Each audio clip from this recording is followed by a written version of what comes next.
হ্যাঁ মা, ওই অগ্নিটা শুনলাম তুই সর্বশাস্ত্র বিষয় হয়ে উঠেছিস। হঠাৎ বিতর্জন শিখে তুললে যে আমার বলে শিব আর্চনায় নিয়ে জরুরি কেন মা? আমি যে সব সময় তাকে খুঁজছি মামা। শোনো কথা, হঠাৎ পিতারে মাস শিখাতে খোঁজবার কি আছে? দৈত্যপুরীর কোনো শ্মশানে গেলেই তো। না না, এরূপ শ্মশানের রূপ নয় মামা, কন্দর্পকান্তি রূপটা। নবা জানে ধারের পাত্র, মাথা জটা জটা নয়, ময়ূর পুচ্ছ, অঙ্গে চন্দনের আভা, হাতে বাঁশরি। ওরে চুপ কর, চুপ কর। ওর কথা শুনে আমার নেশা পর্যন্ত ছুটে যাচ্ছে। দৈত্যপুরী তেমন সর্বনাশাটা তুই দেখলি কেমন করে? আমি যে সব সময় তাকে দেখতে পারি মামা। শয়নে স্বপনে নিদ্রায় জাগরণে বারে বারে সে আমাকে ডাকে। একটু এক্ষুনি ওই মেঘের আড়াল থেকে সে আমাকে ডাকছে। কি বলছিস তুই? গুরু মশাইয়ের কাছে যখন শাস্ত্র পাঠ করি তখন কালে অক্ষরের উপর তার রাঙার উপর পরা পা দুখানা নিচে বেড়ায়। আমার স্পর্ধাকে রাখালে আবার সে যখন মিষ্টি তাল তোলে সেই বাঁশরীর সুরে সে আমাকে ডেকে বলে, কি বলে? তুই ঈশ্বরের বন্দনা কর, হরে আর আমাদের কোনো প্রভেদ নেই। যত্র জীব তত্র শিব, যত্র শিব তত্র আমি। শিবকে ডাকলেই তুই আমাকে বলে। বলে মা বলে, দিদি এতদিনের এত প্রতীক্ষা তবে সত্যই সার্থক হবে। সত্যই কি প্রতিশ্রুতি রক্ষা করতে তিনি এই পাশে আসবেন? মামা বলে না শিবকে। মনে যাবে না মা, মনে যাবে না। এই পাপ পুরীতে তার নাম উচ্চারণ করে নিষেধ। কার নিষেধ? তোর বাবা। কেন কি করেছেন তিনি? আজ থেকে 20 বছর আগে এই দৈত্যপুরের চাঁদিকে রোকে প্রহরী কেউ শুনতে পেলে সর্বনাশ হয়ে যাবে। আমি আসি না মা, আমি কোথায় যাবে মামা? কেন তোমাদের এই লুকোচুরি? দৈত্যপুরের কত জনকে প্রশ্ন করেছি, মহেশ্বরকে কত ডাকি, তবু কেন তোমরা কিছু বলতে চাও না? আমরা যে নরকের কীট মা, মামা ও মধুনাম কি আমাদের মুখে উচ্চারিত হবে? আমি ভয় পাস নি মা, ভয় পাস নি। বাতাস এসে তোকে তার খবর দিয়ে যাবে। পাখির মুখে তুই তার নাম শুনতে পাবি। ভক্তাধীন ভগবান তিনি, সারা যখন দিয়েছেন ধরা সে তোর কাছে দেবেই দেবে। আমি মহারাজের কাছে আপনার নামে অভিযোগ করবো। আমি ছোট মেরে হাত বন্ধ করবেন সেনাপতি মশাই? চলে যাচ্ছে, আমি এক্ষুনি চলে যাচ্ছি। তবে একটা কথা। এই কথা? আপনারা ডালে বসে যতই লম্পজম্প করুন না কেন, যার কাজ সে দিঘি সেরে রেখেছে। ঠিক বলেছ মামা। তাই তো দিবানিশি আমি তার প্রতীক্ষা করে বসে থাকি। ওই মেঘের দিকে চেয়েছে আমি তাকে খুঁজি। আমার মন বলে এই শ্যামলের সুন্দর জলে, এই সবুজ বাগানের মাঝে আমি ঠিক তাকে খুঁজে পাবো। রাজকুমারী, এসব কথার মানে কি? এসব কথার মানে নেই। আচ্ছা চলে সেনাপতি মশাই, নমস্কার। ওই উন্মাদের কথায় আপনি কর্ণপাত করবেন না রাজকুমারী। আপনাকে সুখী রাখার জন্য মহারাজের চেষ্টা ত্রুটি নেই। তারই যত্নে আজ আপনি সর্বশাস্ত্রের বিশারদ হয়ে উঠেছেন। শাস্ত্র তো আর আমি পাঠ করি না সেনাপতি মশাই। পণ্ডিত মশাইকে আমি আগেই ফিরিয়ে দিয়েছি। কেন রাজকুমারী, কেন? মহারাজ এই সংবাদ শুনে বিচলিত হয়ে আমাকে আপনার কাছে পাঠালেন। আপনি ফিরে যান, বিদ্যার নামে ওই আবর্জনা স্তূপ আর আমি গ্রহণ করবো না। কি বলছেন রাজকুমারী? বিদ্যা আবর্জনা? হ্যাঁ, প্রতিশোধ অহংকার বাড়ি। যা আমি জানতে চাই তার কথা এই দৈত্যপুরের কোন শাস্ত্রে লেখা নেই। মহারাজ এই সংবাদ শুনে রুষ্ট হবেন। তাকে দুষ্ট করতে আমি অক্ষম। উত্তম, আপনার বক্তব্য আমি মহারাজকে জানাবো, কিন্তু তার পূর্বে আপনার প্রতি মহারাজের নির্দেশগুলো শুনে রাখুন। কি নির্দেশ দিয়েছেন পিতা? আজ থেকে আপনাকে দৈত্য শাস্ত্র শিক্ষা দিতে পণ্ডিত মশাই আবার এই উদ্যানে আসবেন। আশা করি তাকে ফিরিয়ে দিয়ে আপনি মহারাজের অসম্মান করবেন না। আপনার বয়সের কথা চিন্তা করে মহারাজ খুব শীঘ্রই আপনার বিবাহের আয়োজন করতে চান। সেই উদ্দেশ্যে দেশ বিদেশের ভাটেদের নিমন্ত্রণ করে এই দৈত্য সভায় আনা হচ্ছে। ভাটেদের সম্মুখে রাজকুমারী তার উপযুক্ত বিদ্যাবুদ্ধির পরিচয় জ্ঞাপন করবেন। দৈত্য সেনাপতি, আর যতদিন না সে আয়োজন সম্পূর্ণ হয় ততদিন মহারাজের নিযুক্ত কিঙ্করী চিত্রলেখা সহচরী হয়ে এই উদ্যানেই থাকবেন। এটাই মহারাজের শেষ আদেশ। আর কি বিচিত্র এরা! স্বয়ংবর সভা, শাস্ত্র শিক্ষা, এই অসৎ শাস্ত্রের কথা শুনলে ওই বক্তা সুখে আমার পাথর হয়ে যায়। আমি তো শাস্ত্র চাই না, অহমিকা চাই না, শুধু প্রাণ ভরে একটিবার তার নামকে শুনতে চাই।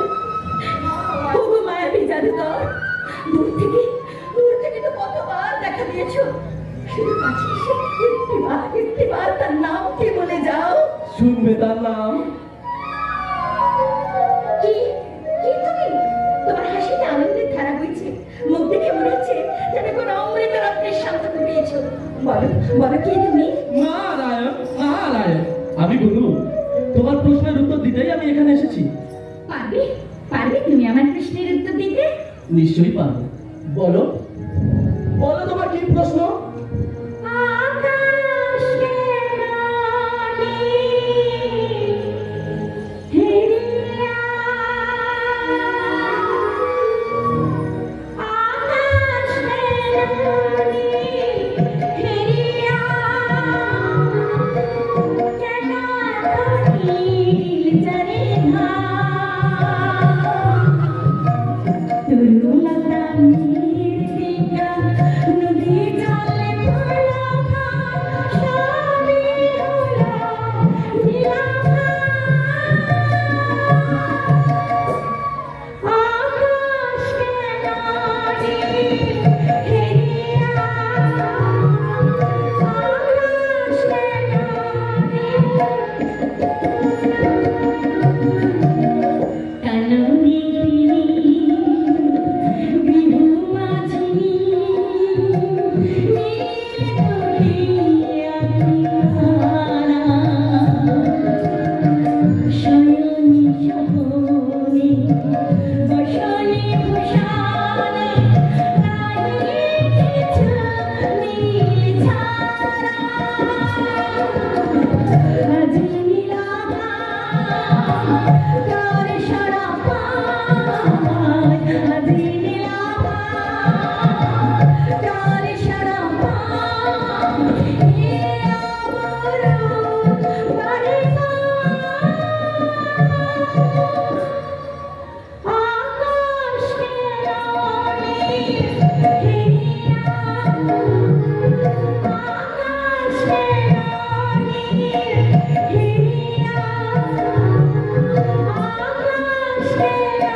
ব্রজেশ্বরী রায় কিশোরী ব্রজধামে এমনি বলে, ব্রজেশ্বরী রায় কিশোরী ব্রজধামে এমনি বলে, তালেও তোমালে যমুনার জলে হৃদ যেমনি চোখ ভরে, ব্রজেশ্বরী রায় কিশোরী ব্রজধামে এমনি বলে, ব্রজেশ্বরী রায় কিশোরী ব্রজধামে এমনি করে।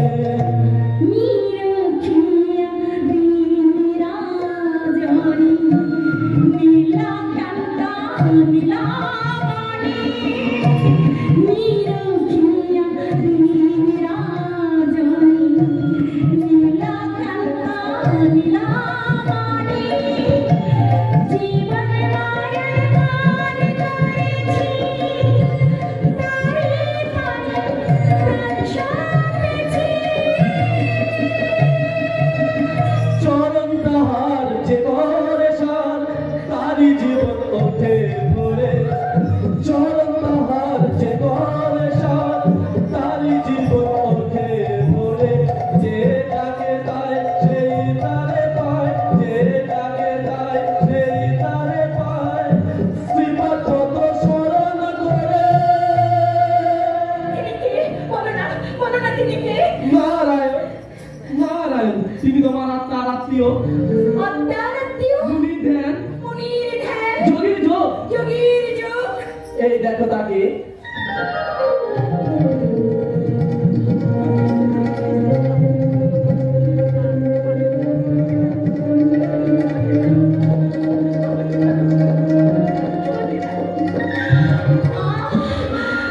ওকে স্পর্শ মাত্রই সারা শরীর অবশ হয়ে গেল, সারাক্ষণ মন অবশ্যই বিবশ করে অন্তরের উদ্ধরার ভেঙে কি যেন বেরিয়ে আসতে চাইছে। প্রাণ বলে না, টাকার মতন ডাকতে পারলে রক্ত মাংসের মানুষ হয়ে সে নিজের কাছে এসে ধরা দেবে। কি বলে ডাকবো? দীনবন্ধু করুণা সিন্ধু নয়নাভীরা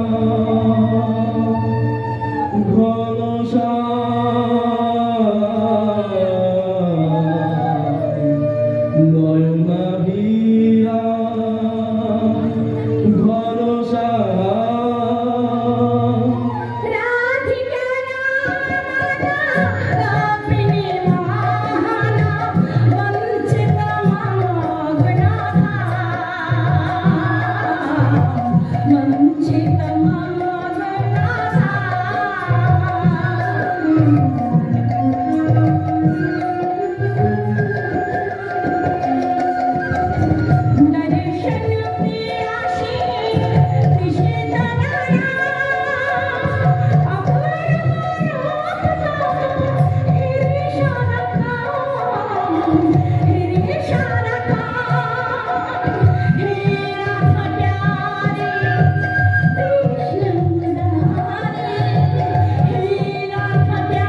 দেখছি ও সব ঠাকুর পুকুরের মূর্তি ঘরে রাখতে নেই মা। আমাকে দে, আমি বরং ওই 5 পুকুরে ফেলে দিয়ে আসি। ছি ছি, আপনি কি বলছেন আচার্য? কৃষ্ণমূর্তি আমি আস্থা করে ফেলে দেবো? আমি কি ঘরে সাজিয়ে রেখে পুজো করবি ভাবছিস? হ্যাঁ, তার কাছে ফেলিয়ে মূর্তি আমাকে দে। মহারাজ শুনতে পেলে সর্বনাশ হয়ে যাবে। আমি নিজেই বাবাকে সব বলবো। যাবে যাবে, এবার আমার প্রাণটাই না হয়ে যাবে। ও সব দুর্বুদ্ধি বাদ দে মা, আমি মহারাজের নববিধান নিয়ে এসেছি, পাঠ করে মনের ভ্রান্তি দূর কর। ভ্রান্ত শাস্ত্র পাঠ করলে কি ভ্রান্তি দূর হয় পণ্ডিত মশাই? জলে স্থলে অনলে অনিলে স্থাবরে জঙ্গমে নিঃসব সমান। তার কথা যে শাস্ত্রে নেই সে শাস্ত্র আমি পাঠ করবো না। কি সর্বনেশী কথা! হ্যাঁ, মহারাজের নববিধান ভ্রান্ত। এইটা দণ্ডনীয় অক্ষরে লেখা রয়েছে, কয়ে কদাচ সত্য কথা বলিবে না, ক্ষয়ে ক্ষরদেবতার পূজা পাপ। এই সব কথা কি কখনো ভ্রান্ত হতে পারে মা? নে বল, কয়ে কৃষ্ণায় নমঃ। বুঝেছি, এই কক্ষটা যত গোলমাল বাজিয়েছে, এবার নববিধান থেকে এই কক্ষটা বাদ দিয়ে দেবো। নে বল, ক্ষয়ে ভগবান গদাধর জয়তু। দুটোই দফা রাফা করে দিলে, কয় ভগবান কয় গদাধর। ওরে বাবা, কি সর্বনেশে নাম! নমীর পরশে পুলকিত দেহ কৃষ্ণ গোপাল শ্রী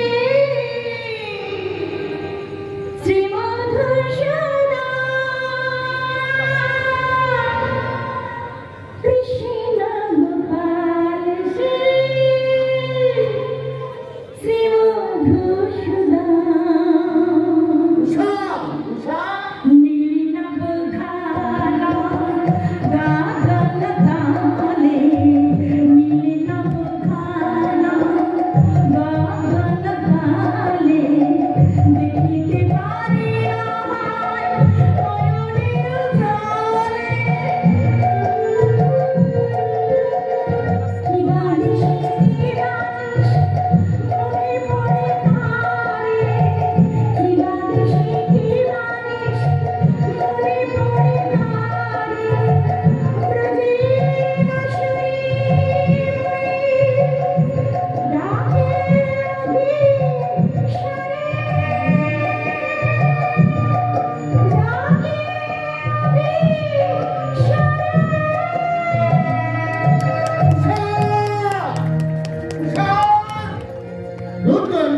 রাজার মেয়ে না হলে একেবারে বেট মেরে ওকে আমি ঠান্ডা করে দিতাম। কি করি এখন? ইচ্ছা হচ্ছে মেয়েটাকে আস্ত দিলে খাই।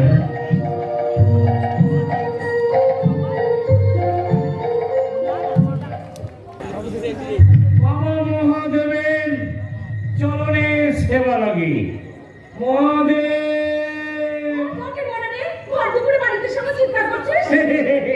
আজকে আমি তোলা তুলতে এসেছি। কাজের লোকে দেখা নেই, যত সব অকাজে থেকে জানাতে এসেছে।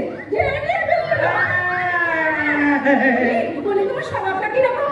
একা ঘরে মেয়ে ছেলে দেখে থেকে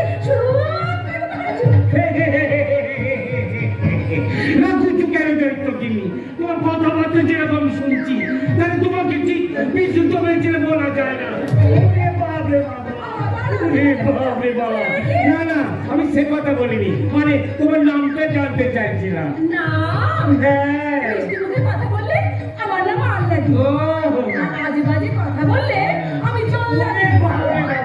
ওরে বাপরে বাপ, দেবী না দৈত্যারি অমর করে চোখ পাকা পেলাম আইনি। আমার কথাগুলো সব কেমন গুলিয়ে যাচ্ছে। বেশি না গুলে যে বলতেছে তাড়াতাড়ি বলে দিতে হবে। আজ আমি বাবার জন্য তোলা তুলতে এসেছিলাম। আপনারা কিছু দান দেন যদি না করেন, এতগুলো সন্তান নিয়ে বাবা একেবারে ভেসে যাবে। তোমার বাবার সন্তান কতগুলি? বলে তোমার বাবার ছেলে কতগুলি? আজকে 60 কোটি। 60 কোটি? আমার বাপের মুখে নুরু গেলে দাও। আমার কথা বলবেন না তো একটু গেলি। আমরা পৃথিবীতে সব সহ্য করতে পারি, মহেশ্বর আর পার্বতীর না সহ্য করতে পারি না। মহেশ্বর পার্বতী? শোনো কথা, হচ্ছে তোমার বাপের গল্প। ওই মহেশ্বরী তো আমাদের বাবা। আমার নাম নন্দী। ঠিক বলেছ, আমি বাবা ভূতনাথের চেলা।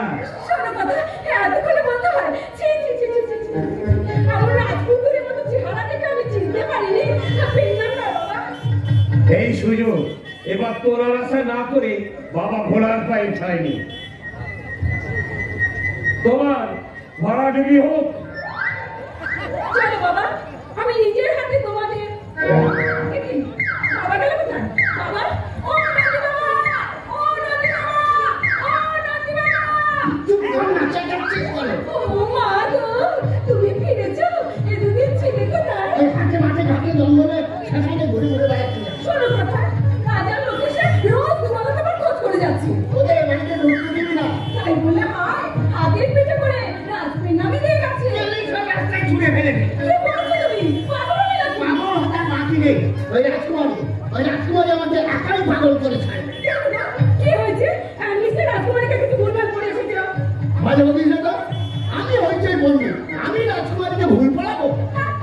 আপনারা নিজে লড়াই করে না।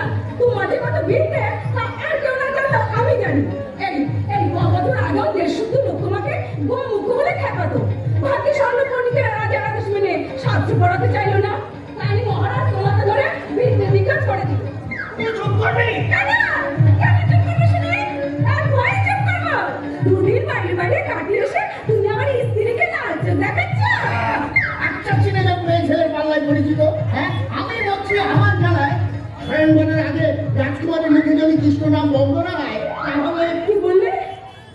রাজকুমারীর মুখে কৃষ্ণ নাম?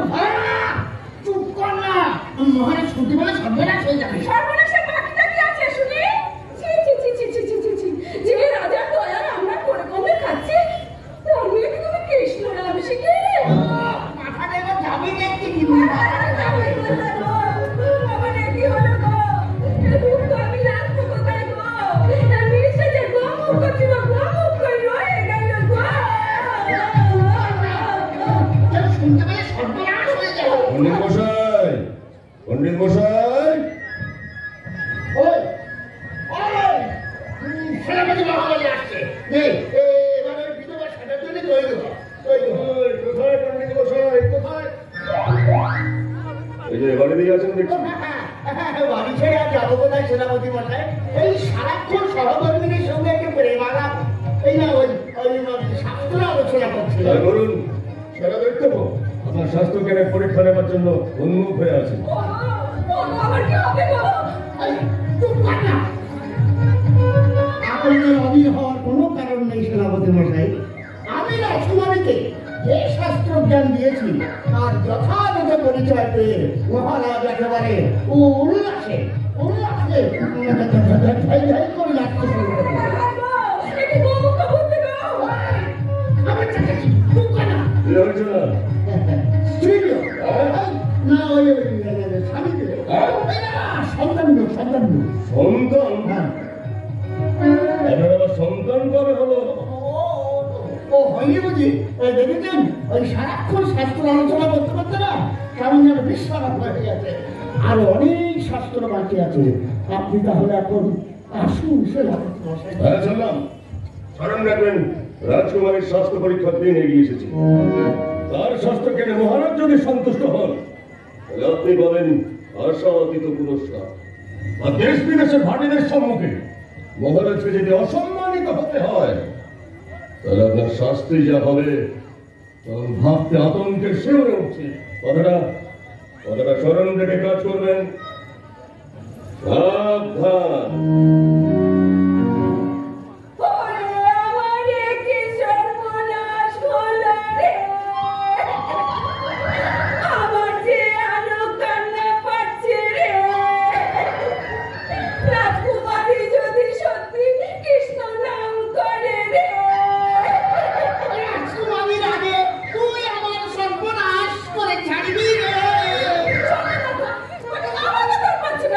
রাজকুমারীকে ওইসব ছাড়ি বসে শেখাতে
Parvati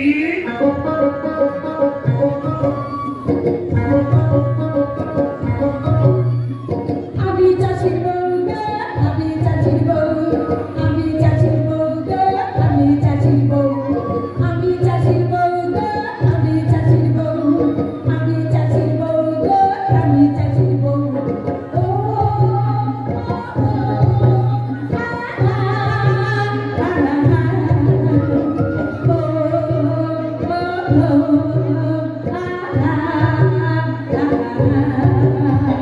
Just gonna cry, Marshall Fallan. Just gonna cry, Marshall Fallan. Chelna amai deu, chelna amai deu, chelna amai deu go. Ami chashir bou go, ami chashir bou. Chelna amai deu, chashir bou. বলছি তোমার এই শস্যের উপর উৎসব কখন শেষ হবে? কেন মাস্টার তোমার ভালো লাগছে না? ওই দেখো দূরে দৈত্যরা কেমন হলকর্ষণ করছে।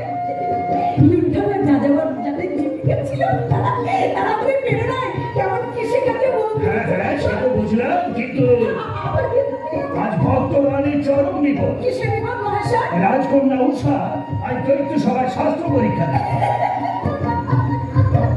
তাতে দৈত্যরাজের বিপদ হবে কেন? হবে পার্বতী, হবে। দেশ বিদেশ থেকে দলে দলে ভাটেরা দৈত্য সভায় আসছে। আমার মনে হয় ওই ভাটেদের মধ্যে লুকিয়ে আছে কোনো ছদ্মবেশী শত্রু। তাহলে এখন কি করবে মহাশয়? আমাকে করতে হবে কেন? তুমি মহামায়া, তোমার মায়া জালেই তুমি নিশ্চয় তাকে বন্দি করতে পারবে। ঠিক বলেছ প্রভু, আমি মায়াজাল বিস্তার করে এখনই তোমার সম্মুখে সেই শত্রুকে আমি এনে দিচ্ছি প্রভু।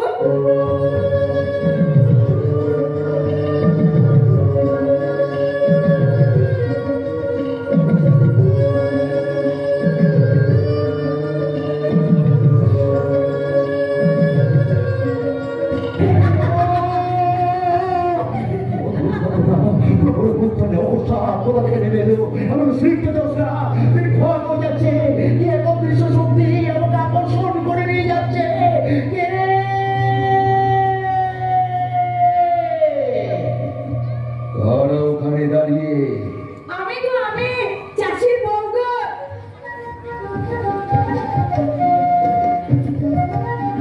আমার নাম গৌরী। আর আমার নাম জগৎ। মন থেকে সোনালি স্ত্রীতে চাষ করে দিয়েছি। দৈত্যরা যে কৃষি করেছে। তবে কি দৈত্যরা এভাবে চিরদিন লুটপাট করে খাবে ভেবেছো? আর তুমি লোকটা কি গো? আমি পরদেশি পতি আসছো কোথা থেকে? দারোগা থেকে। দারুকা, সে তো অনেক দূর। বুঝতে পারছিস না গো? না। ওই রাজকন্যা নিয়ে একজনের রাজসভাতে যাচ্ছে। রাজকন্যা মানে উৎসব বিবাহ। কেন তো চালাকি করছে গো ভাটপাশায়? আমরা কিন্তু সব জানি। তোমার মতো কত ভাটের সঙ্গে আমাদের দেখা হলো, তারা সবাই বললে আমরা রাজসভায় যাচ্ছি। রাজকন্যার পিতা বুদ্ধি মাপতে তা কে দিয়ে মাপবে গো? না দাড়ি পাল্লা। না তোমরা ভুল করছো, আমি ভাট নই। আমাদের ঘরে পড়ে কৃষ্ণ বিরোধী। কেন কৃষ্ণ বিরোধী হবো কেন? তাও জানো না, আমাদের মহারাজ কৃষ্ণকে সহ্য করতে পারে না।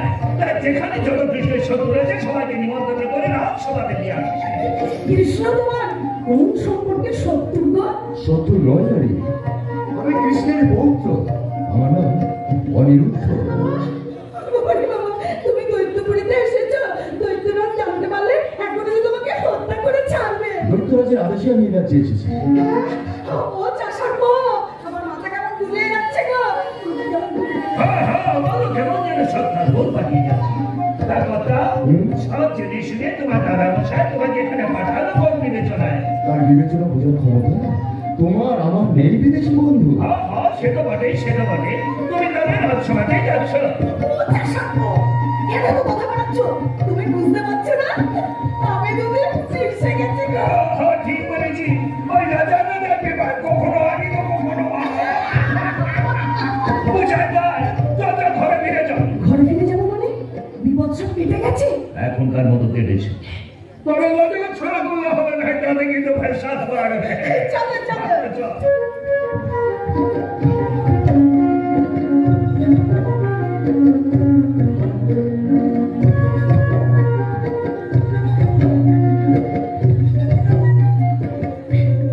ও পরদেশি পথে আমরা এখন চললাম গো।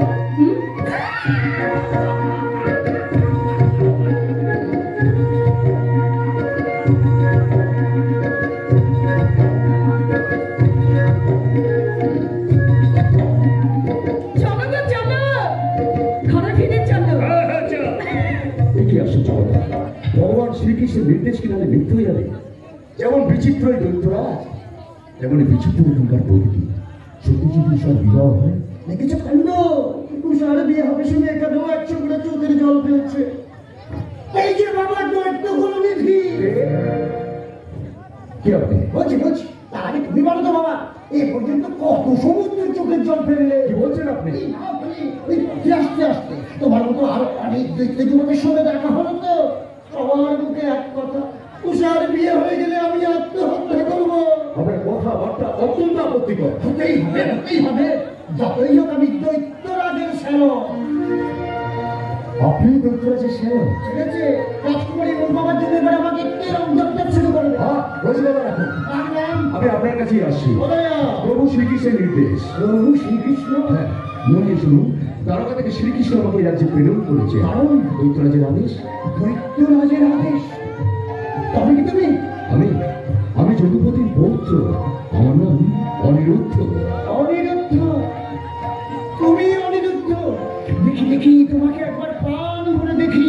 দুধের স্বাদ এই জীবনে পেলাম না, দুধের স্বাদ গ্রহণ করে তৃষ্ণা মেটাই। রাজশাল, আমার শরীরে বইছে ভগবানের রক্ত, এই দিয়ে তোমার পূজা করবো গো। আর কোনখানেই বা তোমাকে লুকিয়ে রাখবো? দৈত্যরাজ তোমার অপেক্ষায় অস্থির হয়ে উঠেছেন, সামনে পেলে হয়তো হত্যাই করবেন। দৈত্য সবাই যেতে কৃষ্ণ আমাকে নিষেধ করেছে। তাহলে আমি আপনার কাছে কখনই আশ্রয় গ্রহণ করবো। বেশ, তারপর পরের কথা এখন নয়, পরে জানতে পারবেন। জন্মার প্রয়োজন নেই, আর জন্মার প্রয়োজন নেই, ওই 2 দিনে 4ই হবে। এই না হলে নারায়ণের উচ্চত্ব। রাজশাল, এসো অনিরুদ্ধ, এসো। তুষার জন্য মহাশালের কাছে প্রার্থনা করতে এসেছিলাম, কিন্তু তা আর করবো না। বুঝেছি আমার প্রভু আর ঘুমিয়ে নেই, তাই তো এই বিপদ থেকে উদ্ধার করতে বিপদতারণ তোমাকেই পাঠিয়ে দিয়েছেন। চলুন রাজশাল, বিপদ সমুদ্রে ঝাঁপ দিলাম। আর বাঁচবো না হয় ডুববো। জয় শ্রীকৃষ্ণ। ভগবান মুখে না, দৈত্যপুরের চারিদিকে রক্ষী প্রহরী, কেউ